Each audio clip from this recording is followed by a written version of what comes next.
must have not been good sex because I didn't hear shit. And that was the God's honest truth. But apparently, I mean, they were going at it. Maybe I'm just a deep sleeper. Yeah. But they thought I was lying and trying to protect them. I was like, Des, I have no idea. But everyone else snitched, so they both got fired. That's lame. You should have been sleepwalking. But it was kind of nasty because she... Well, when you look at that, what's good, people? It's your boy, The Kitchen. Now, what you just heard there was Rory and Mal send a little shot. Well, it wasn't a little shot. It was a jab. I wouldn't say a shot. A shot is more impactful than a jab. But nevertheless, they did indeed throw a jab at Joe for his lewdness charge that he recently caught. Unless you've been under a rock, Joe was caught sleepwalking with no clothes on, knocking on his neighbour's door. It was quite crazy. Because I'm sure it was very embarrassing for him. So much so that he went on his podcast to obviously talk about his charge and how he felt about other people reacting to it.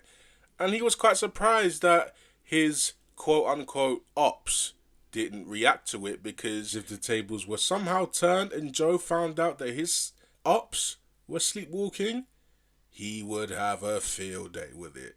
Oh my gosh, weeks upon weeks of jokes, weeks upon weeks of clowning would be had. Oh my gosh, it would be a nightmare. So then he would go on to salute his so-called ops, but he didn't really name his ops.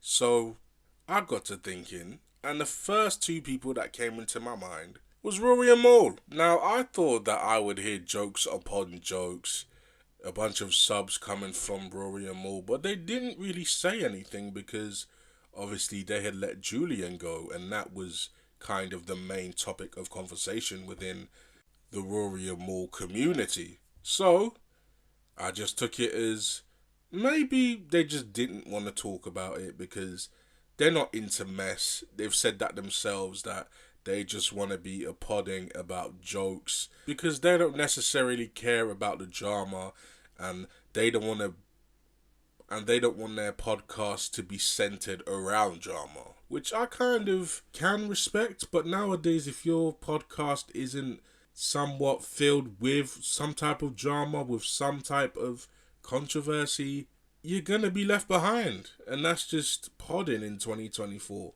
or 2025. But nevertheless, I wanted to hear some shots by Rory and Mal, and I didn't get them, so I kind of just moved on. Plus, I'm trying to see what the podding looks like without Julian anyway, so them reacting to Joe or them shooting at Joe is like the last thing on my mind. Until I watched this week's episode where Rory is telling a story about him sleeping so well he didn't really hear anything going on in the room that he was in. Then, as you saw at the end of the story, Mal mentioned sleepwalking, then quickly tried to move on. But fans caught it. Fans caught the jab at Joe, and it was very slick. I can't lie. But when Joe shoots back, I don't want to hear anything. That's all I'm saying. Because I like Rory and Mal, but they have a history of throwing jabs, and then when somebody shoots up the whole pod with a Uzi, they have a problem with it. They act like it came out of nowhere. But they indeed threw the first jab. And I have a feeling that Mal stays on the internet 24/7 because he has always said that he doesn't pay attention to any of the shit that we pay attention to, and that he's so in his own zone, in his own lane, that he doesn't focus on anything else. Like, I have a feeling all of that is bullshit. Because Charlamagne says the same thing as well. He says that he's in his own bubble.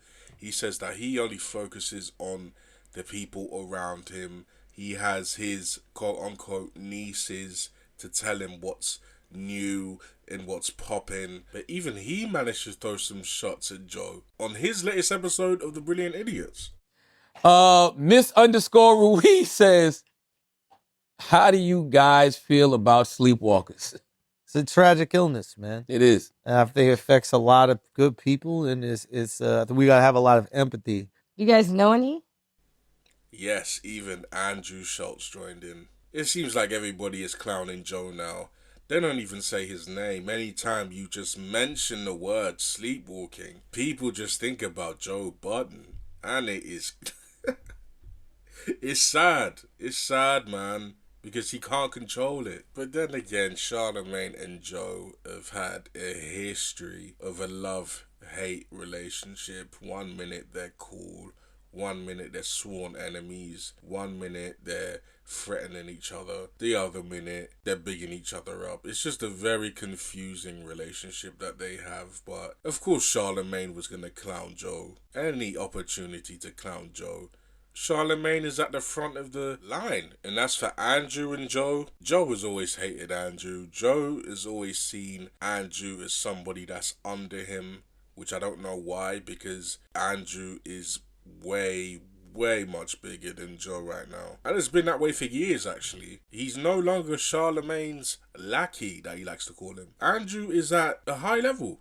He's bigger than he's ever been. But hey, what do you guys feel? Do you guys feel like they shouldn't be making jokes about Joe's medical issue? Because sleepwalking is a medical issue, and I just see a lot of jokes, and I don't see a lot of condolences. I don't see a lot of, hey man, I hope you're okay, just make sure you go to sleep with clothes on. I don't see any of that. But what do you guys think? Let me know in the comments. Once again, it's your boy The Kitchen. Deuces.